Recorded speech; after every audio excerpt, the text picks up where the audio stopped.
Throughout time, the world's mighty rivers have been touched by human contact.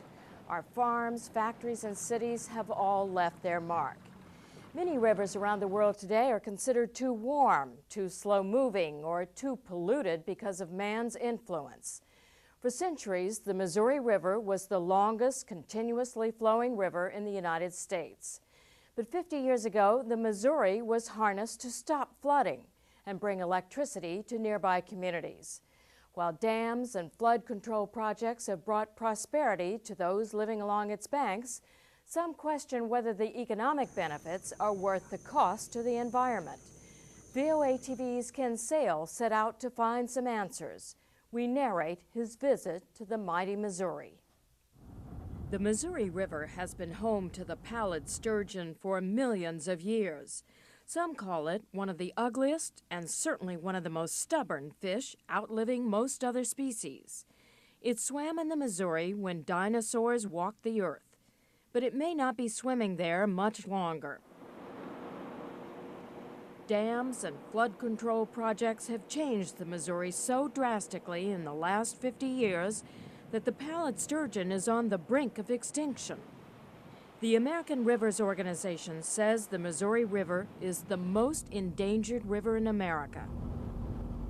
This is the core of the controversy being debated about the future of the Missouri River. When the United States bought the Missouri River Basin from France almost 200 years ago, explorers found a river more than 4,000 kilometers long, stretching from the Mississippi River to the Rocky Mountains. This wild place gave generously, but from time to time it was at odds with the people who began to settle there.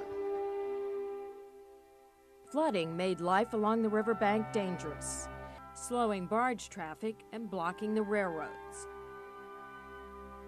Enough was enough.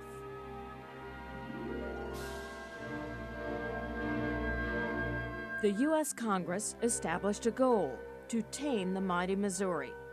Putting the Army Corps of Engineers in charge, it started one of the largest engineering projects in history.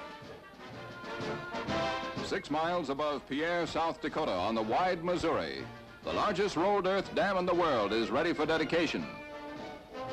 Known as the Oahe Dam, the new hydroelectric project attracts President Kennedy to its ceremonials.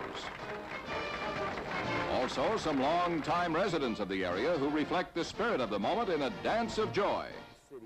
Populations throughout the river basin now depend on the dams for hydroelectric power. The Gavins Point Dam in South Dakota is managed by Dave Becker of the Army Corps of Engineers.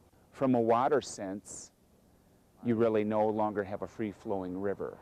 You have backed up water, and here at Gavins Point Dam, we backed up water for about 35 miles or so. What does exist is the still unanswered question of whether the river can be restored to good health to everyone's satisfaction while meeting the needs of those who depend on the river for their livelihood.